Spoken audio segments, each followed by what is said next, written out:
Hey everybody, thank you so much for stopping back by the channel.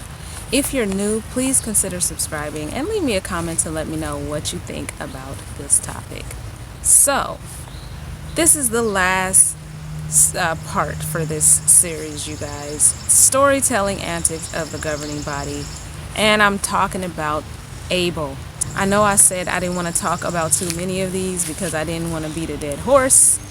But I think I kind of am, but I just had to do this last one. I just had to because, again, this series is all about, excuse me, it was some type of bug, all about how the governing body, by means of the writing committee, will build these grandiose articles, tell these stories about a particular Old Testament character with very few scriptures. And the scriptures a lot of times don't even say what they are saying, but the article can be, pretty long, and it's just all of their thoughts, all of their assumptions that they're trying to get you to buy into. So that's what we're talking about today. Abel.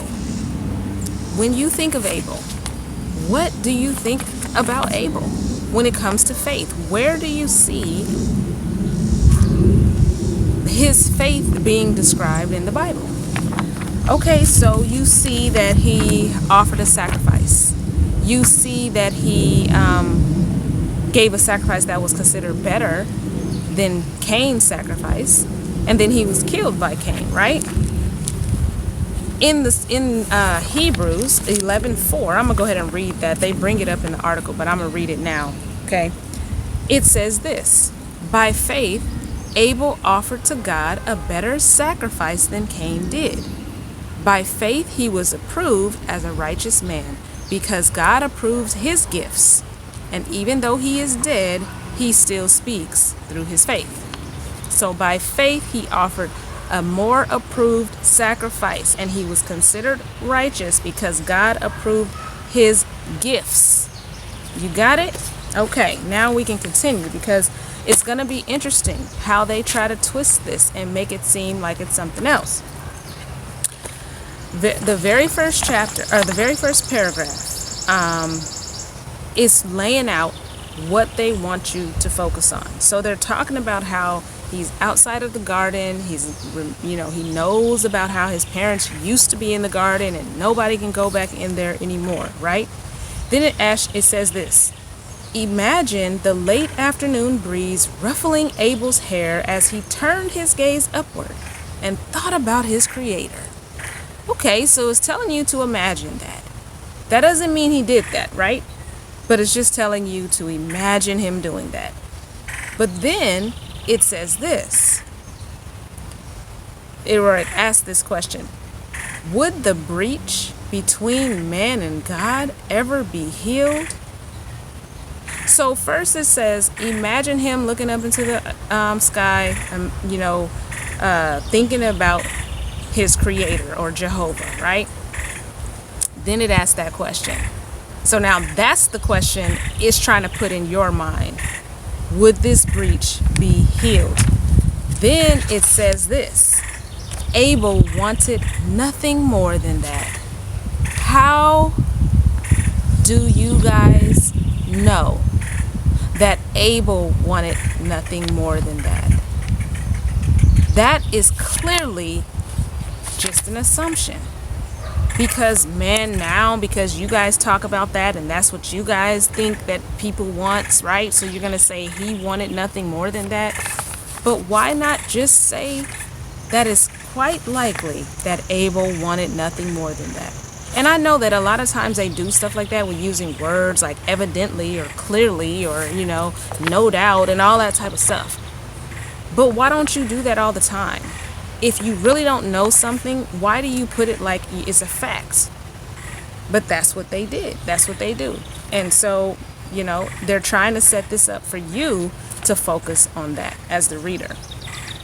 Okay, so now moving forward, it goes on in paragraph 3 to talk about how the Apostle Paul talks about Abel and his faith, or how he died, although he died, he yet speaks, right? And it mentions that scripture that I just read in Hebrews 11:4, okay? Which we just seen that it had to do with the faith of offering this sacrifice that God approved of. That's what the faith had to do with. And he was counted as righteous because of his gifts, okay? Now, but it continues on and it says this. So powerfully did he demonstrate faith that his example is alive, a vibrant standard that we can apply today. Okay, so he demonstrated it so powerfully. How did he demonstrate it so powerfully? Of course, the only thing the scripture says is what he did as this sacrifice is where that came from. But let's see what they try to say and how they try to break all of this down. So in paragraph 5, Abel was born near the dawn of human history. Jesus later associated Abel with the founding of the world. Okay, it talks about this founding of the world.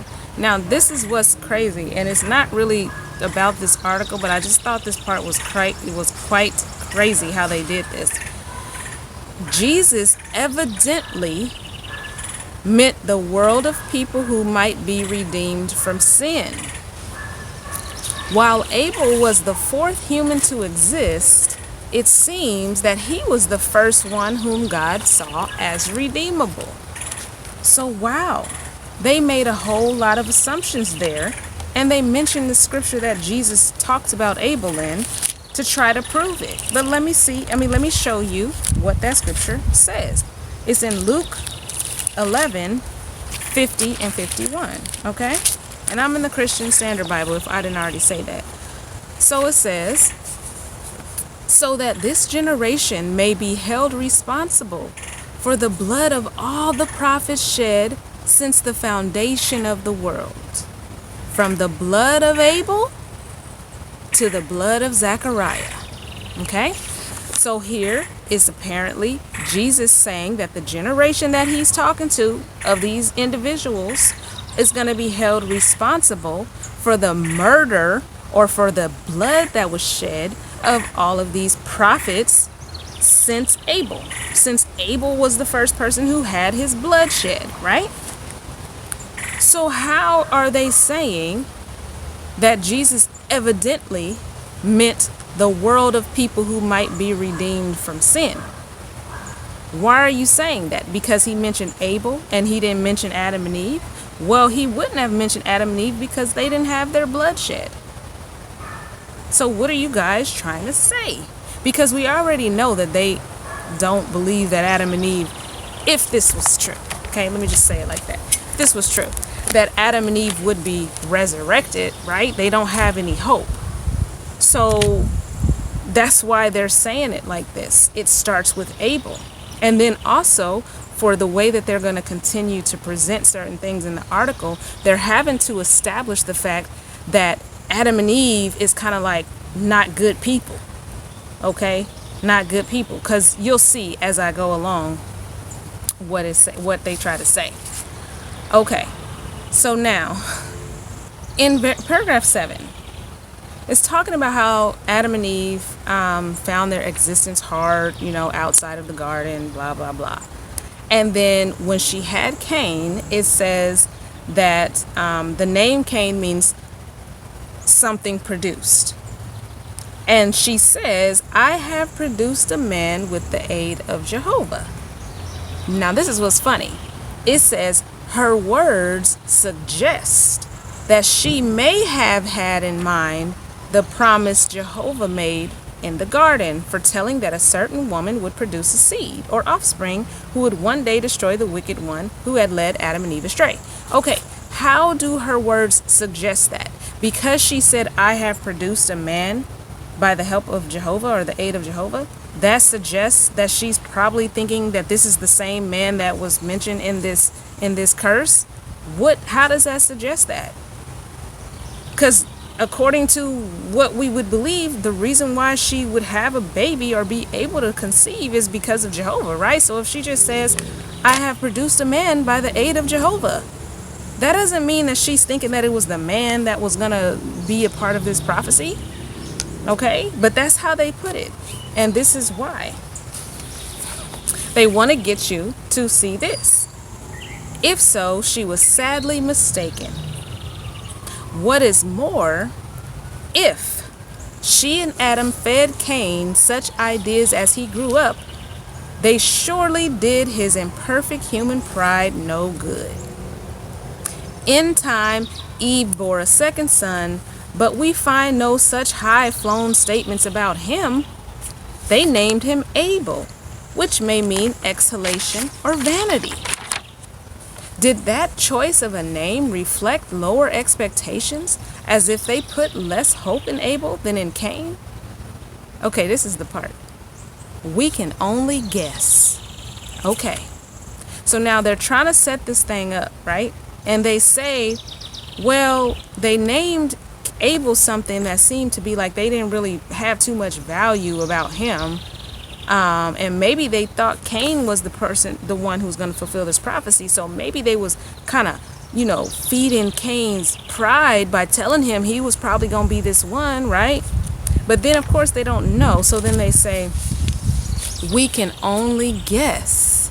But then check out what they say in the very next paragraph. Parents today can learn much from those first parents. Okay, what can they learn? Here we go. By your words and actions, will you feed your children's pride, ambition, and selfish tendencies? Or will you teach them to love Jehovah God and to seek friendship with Him? Sadly, the first parents failed in their responsibility. Wait a minute. What just happened? What just happened? First, they tried to present it like it was a possibility that something could have been the case, and if it was the case, then they would have been doing this and this and that, right? But then they say, well, but we can only guess. We really don't know. Then they automatically say parents can learn something from them, and then they tell you what you can do with your words and actions, right? But then they tell you that the first parents failed in that responsibility. How did they fail? How? Because it doesn't say that they did what you implied that they did. So what are you talking about?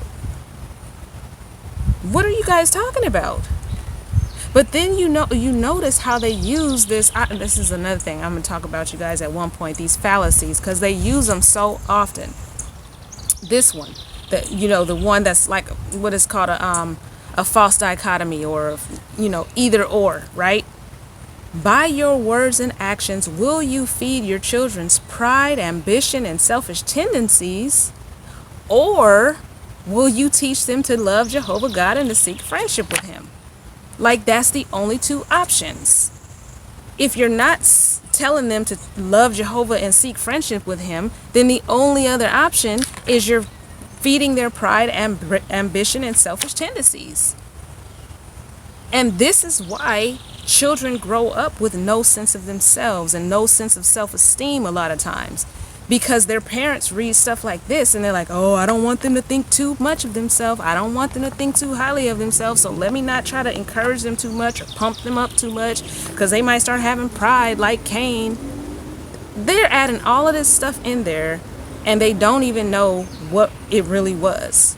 It's just based on these few little scriptures, okay? It's so crazy how they do that. But people, witnesses don't even notice it. They're so clever at it. But now, let's move on. All right.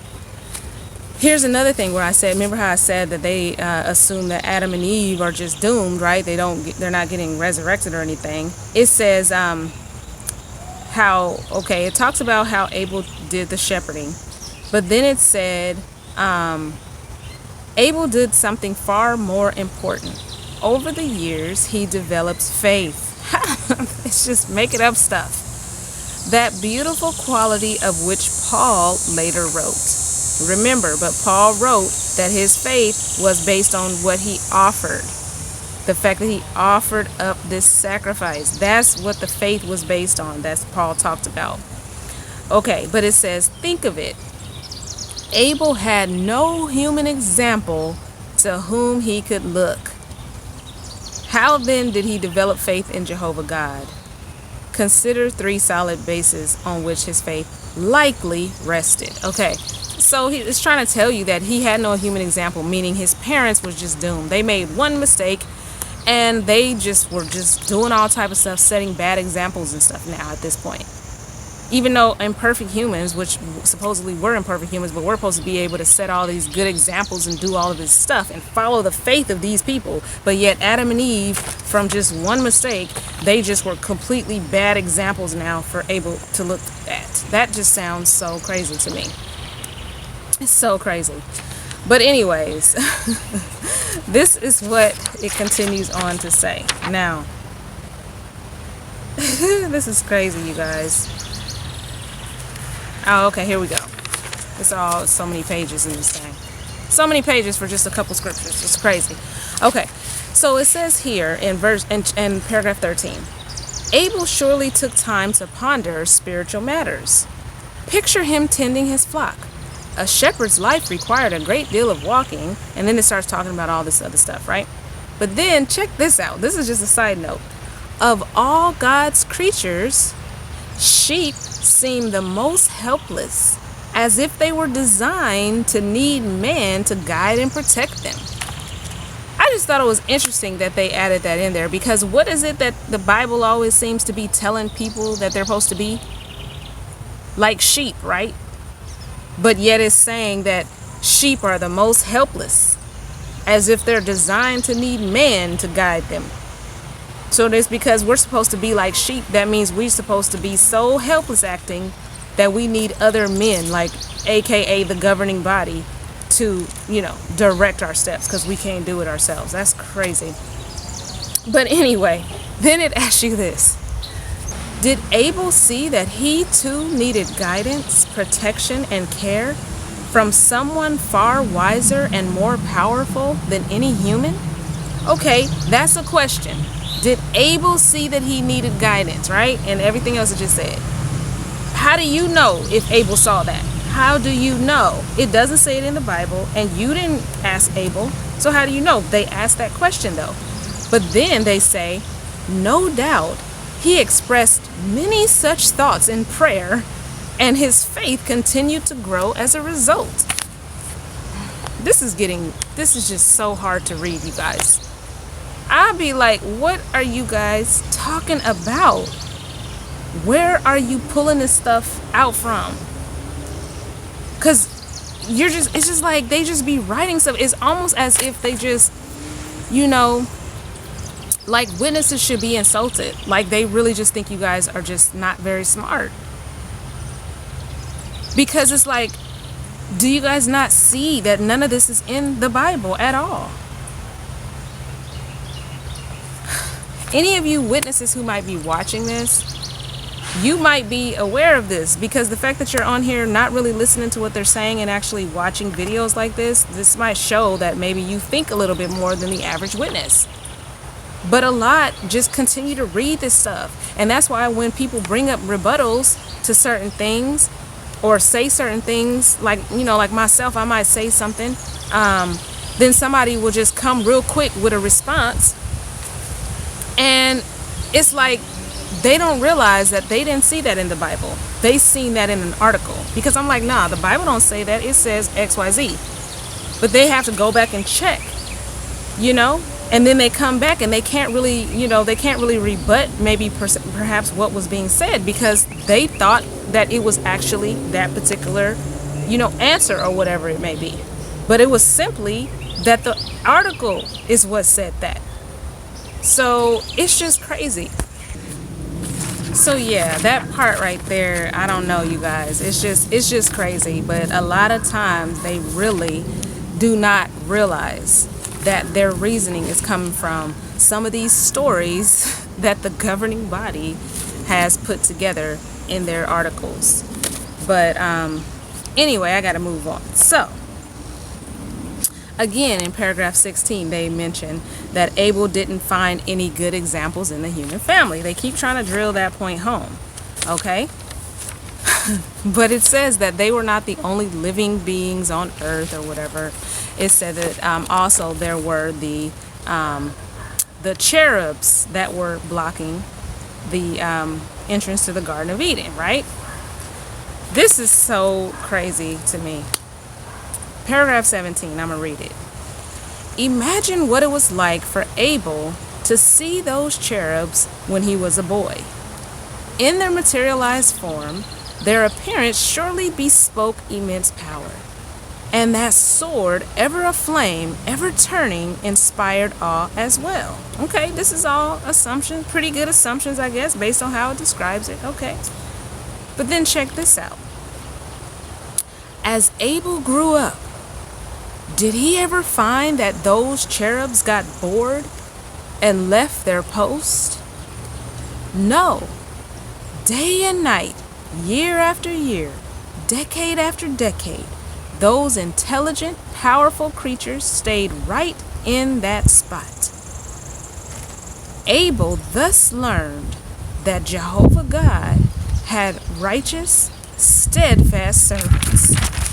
In those cherubs, Abel could see a kind of loyalty and obedience to Jehovah that he could not find in his own family. Okay, this wind is blowing my paper. That angelic example, no doubt, strengthened his faith. Okay, you guys, that's oh man. Then it shows a picture right here of him just sitting there with some sheep, looking at the entrance to the Garden of Eden, apparently, and you see this bright light, which is supposed to be the cherubs, swords or whatever. And it says, all his life, Abel could see that the cherubs were faithful and obedient servants of Jehovah. Really? That's what y'all think? That's what y'all think he was thinking? How do y'all know he wasn't thinking, man, I wish I can get back in there to that tree of life. Man, I wonder if there was a way I could get around that. How do you know he was sitting there watching that damn, those swords all day or all the time? How do y'all know that? How do you know that they was even living close to where the place was? When it says he banished them, it don't say he just put them right out the door. It could have been some total far away place that wasn't even close, where they couldn't even see it. Okay, if this was a real story. But my point is, how are you going to sit up here and say that this showed that God had servants that were faithful, and this added to Abel's faith? When you don't know that, you don't know what he would have been thinking, if he was even thinking this, if he was doing this. And even if he was doing this, you don't know what would have been going on in his mind, because the Bible don't say anything about any of that. Any of that. And then it talks about how they were standing there and continued, it says they never got bored and they were intelligent, powerful creatures and they stayed in that spot. How do you know they had a choice? You don't know what those cherubs are. They could have been something just like, let's just say a tree. It's not necessarily choosing to be there. But when it comes to these cherubs, you're going to say these intelligent, powerful creatures that just stay there and show that they're faithful servants. When y'all don't know that, what you're trying to do is make people, those who are reading this, realize or assume that that's what was going on, and then help them to try to imitate this faith that you're trying to build up about Abel, which you don't even know, which you don't have any idea about. Okay? That's what's so crazy about it. That's what's so crazy about it. But then let me continue on. It talks about his sacrifice and why it excelled, okay? Clearly, God did not need any gift or help from humans. In time, Abel came to grasp a profound truth. If, with the right motive, he simply offered to Jehovah the best of what he had, his loving Father would be pleased. Okay, so let's just think about that real quick. the best of what he had. Did he own those animals? Did he create those animals? So when you say the best of what he had, what do you mean? The best of what he was taking care of, right? These animals that was apparently created by God, and all Abel was simply doing was shepherding them, herding them, whatever. So the best of what he had, so he decided, just based on just his own thoughts, like, I'm trying to please God, and saying thank you is obviously not enough. Looking up to the sky and praising him is obviously not enough. So what I'm going to do, what I think I'm going to do, is go and get this sheep over here and cut it up and with the fat and all of this stuff and put it on the altar. And I think that Jehovah will be pleased with that. He just will be pleased because he'll see that I'm just this humble servant, and all I want to do is say thank you. Come on now. But then they want to talk about it was his motives behind it, because it was his motivated by love and motivated by faith. It wasn't about the offering itself, because nothing was wrong with the vegetables. And they try to give this scripture that God also allowed, vegetable sacrifice later. Yeah, with the grain offering, but that was not the same thing. It didn't have anything to do with sin or anything like that. Okay, so that's not even the same thing. In Hebrews, when Paul mentioned Abel's sacrifice or Abel's faith, the reason why he said that he was considered righteous was because of the gifts. It was because of what he sacrificed, not because of the intent in his heart and all this love and all this faith. That's not what it was, okay? And as far as Cain killing him, they try to make it seem like what was in Cain's heart was all evil beforehand. But how do we know? Maybe Cain saw him kill that sheep and was mad and was like, how is God going to accept him killing a sheep? And I tried to give some good vegetables, but he actually took a life? Well, I'm going to take his life for taking that life of that sheep. Of course, I'm reaching, okay? Because nobody knows. If this were a real story, none of us were there to say what was in the mind of Cain or Abel. It's only assumptions. It's only assumptions. And that's the part that is wrong with this whole setup. That's the part that's wrong with it. But again, these are the storytelling antics of the governing body. And they do it very well. They continue to do it. There are not any scriptures talking about Abel's faith besides the ones that was mentioned that just simply talk about his offering. They're not talking about all this stuff about viewing the cherubs. They're not talking about all this stuff about him looking up into the sky, wondering if this bond between God and man is going to be restored. It's not talking about any of that. So to say those things as if they are facts is just wrong on the part of the organization. It's just wrong because people are just eating it up. The witnesses are just eating it up. And they actually really believe that Abel did all of this stuff just based on because the watchtower says it, you know? So anyway, you guys, I am done. This is the end of this series. Definitely going to move on to something else next week. But I do thank you all for watching, and I look forward to seeing you on my next video. Take care.